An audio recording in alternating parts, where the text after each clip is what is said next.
Welcome back to Busters. Thank you for showing up to check out another episode of the only show that loves all of its viewers. I'm not joking about that. I've checked, I've looked into it. None of the other shows love their viewers. I love every single one of you. Now, why do I love the viewers? That's a great question. Well, I know personally I couldn't do a show without you all. Having you all show up really makes all the difference. It makes it feel worthwhile. When I really think of it, I know that that's true. So I want to thank you. I mean, I think it's the truth. I don't know. Actually, is it even true? Maybe it's not. Maybe I could do a better job if nobody showed up, because then there wouldn't be all this pressure and I would relax. Now that I think about it, maybe my viewers are the biggest barrier between me and making a good show. And I'm sorry to say that, and I don't mean to upset you, but if you're angry and you want to leave to spite me, go ahead. Maybe it'll make the show better. It has been an interesting few weeks in the world, and sometimes I wonder if I should address anything corona related at all. Um, I first started wondering about this when I was in the car with my dad, and he actually put on a sports radio show, which I don't give a shit about sports, but he enjoys it, so, he put it on.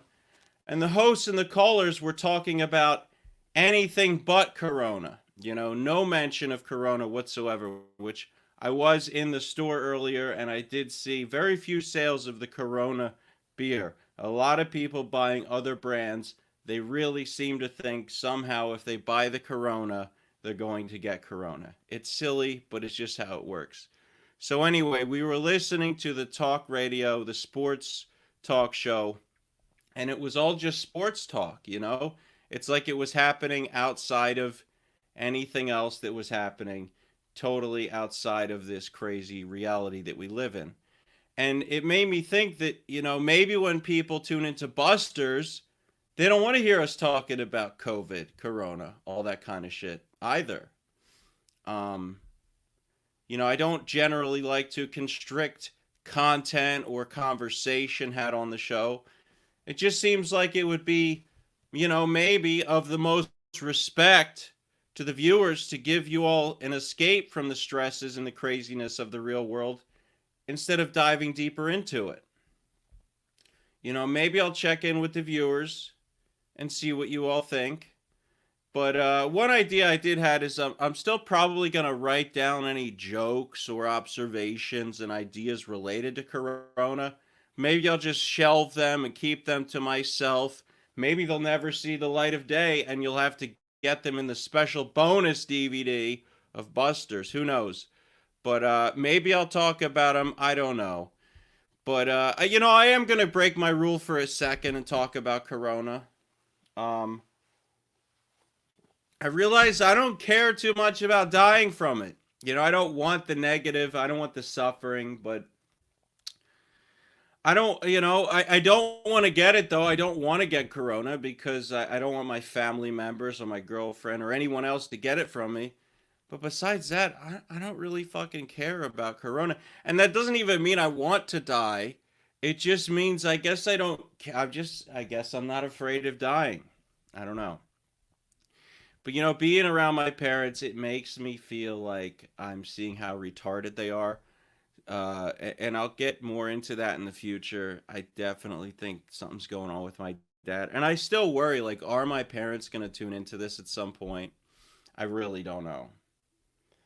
Um, what I do know is, though, that, doing monologues, doing this, it might seem like a piece of cake. You might be thinking, wow, this guy's doing it in his sleep. But really, it is kind of confusing shit, and I'm still trying to figure out the best way to approach it. I don't know exactly. I want to put something together that's worthwhile. Something that I feel is pretty strong for each week, and something that I'd be happy to have my channel and the show associated with. For a while, the concern was getting anybody to show up. There was a point where I thought, even if I put my stream on for 10 hours, whatever, I wouldn't get a single person to show up during a broadcast.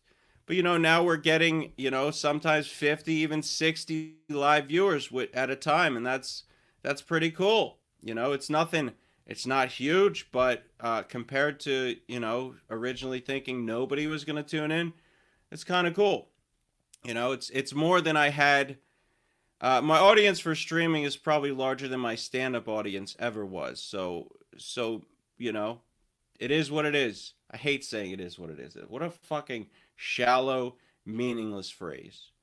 But I will say, like in terms of stand-up, one benefit streaming has had on me versus stand-up is that something simple, which is that I don't have to get into a car and drive to go stream. I mean, I sort of do because I'm driving back to from my parents' house to go do this. But honestly, anything that gets me the hell out of that house, I am grateful for. So I don't really count it as that. So I don't have to drive. So that eliminates, some of the just avoidance. Because, if I had to drive somewhere every time and do this show, some other location that's not my parents' house or my apartment, I probably would find plenty of excuses not to do it. Oh, something as lame as, oh, I don't want to put miles on my car. I don't want to spend money on gas. Something stupid. So I'm glad, there's nothing with streaming that's stopping me and slowing me down. And who cares anyway, right? I fucking hate washing dishes though. Sometimes I go to my parents' house and I don't think about it because my mom does the washing of the dishes over there because, they do things the way they're supposed to be, where the women are in the kitchen washing the dishes. I'm joking, of course. Some people think I hate women. I love women. I love women. I love their vaginas. I don't know. But I don't look forward to washing the dishes. They just always fucking pile up. It's a pain in the ass. And it's not even like it's that hard to clean dishes. It's a piece of cake. I don't know what happens where I'm just like, I don't want to do this. And it's not actually a thing where I'm like, a woman should be doing this or some shit. Yeah, I guess I could have my girlfriend doing it, but I don't know. Fucking, she's got all kinds of back pain. Who cares? Is that even interesting? But it's just, washing dishes, it's like everything else that's temporary. I like in my life for things to be done. You do it once and it's done for good, but shit like that where you gotta do it every time. It just makes me only ever want to use disposable dishes. Unfortunately, pots and pans don't really come in a disposable style. I do want to get more into looking into this whole MGTOW thing, though. There's a lot of these MGTOW, red pill, black pill. I actually heard the terminology for that. All those guys and the incels and everybody, I believe. The term for it is the manosphere. So that's a pretty fucking douchey name in itself. But it seems like a lot of these guys have bad relationships with their mothers, and I'm wondering what the deal is with that. Are they not, do they just hate their moms so much that it makes them not be able to deal with things? I don't know, but I don't know. I just think that I was talking earlier, and some people think it's embarrassing if you say you really want to do a great job uh with your show. Some people are like, oh, so that's what you're doing, you're trying your best and that's what you're doing.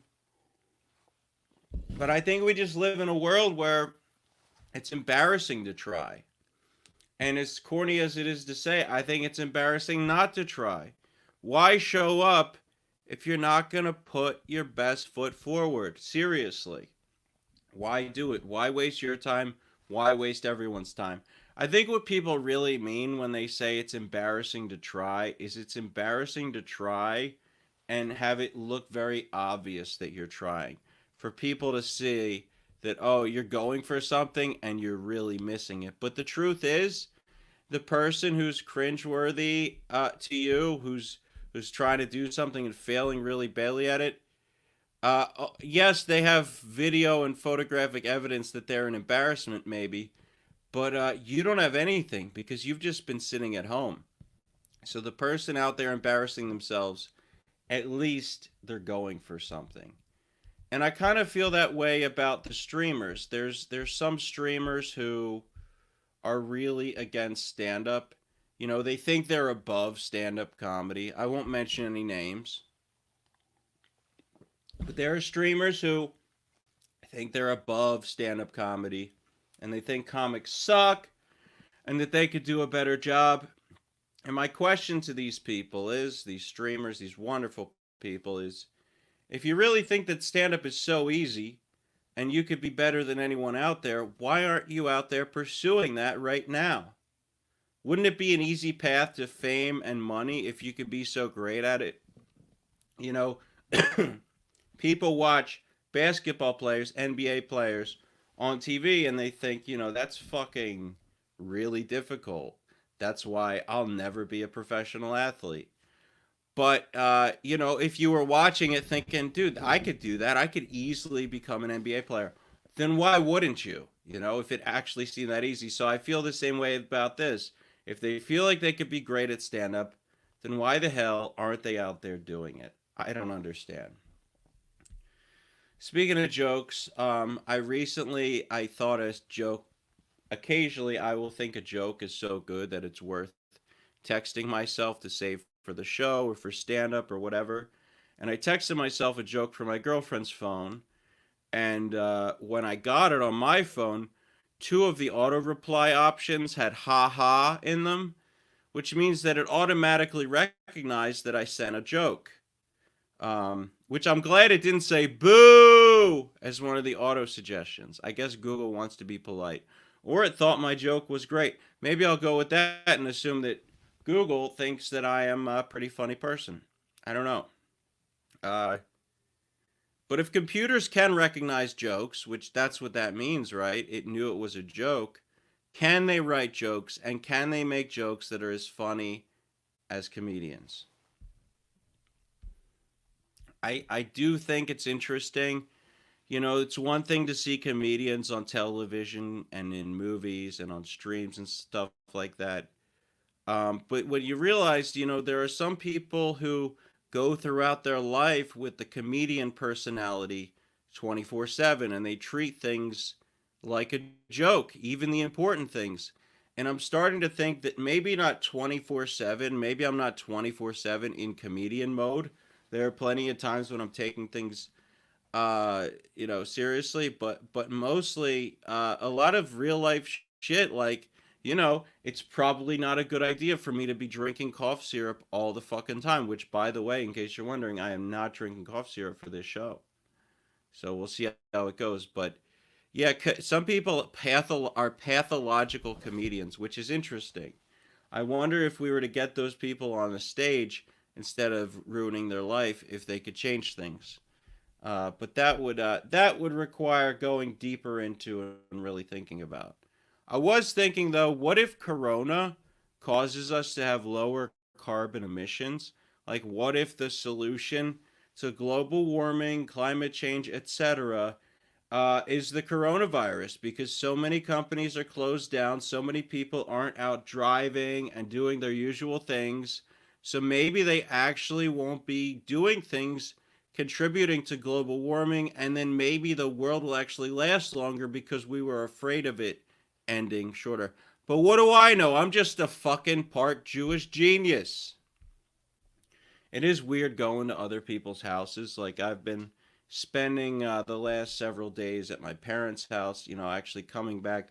I think the last two shows, I've been staying at my parents and then just coming back for the shows to do. And it's weird to hear, the house sounds in other people's houses. I'm not used to it. So I don't know what the deal is with their house, but I feel like there's no insulation. I hear everything and it sounds like the doors are being slammed all the time. And my dad's always asking if there was a noise. And my parents' home was a sample home. So I'm wondering if that has something to do with it. If perhaps, if perhaps their home was made in a shitty way because they were trying to make it quicker, uh, to put up a sample home. I don't know. Who cares, right? Who cares?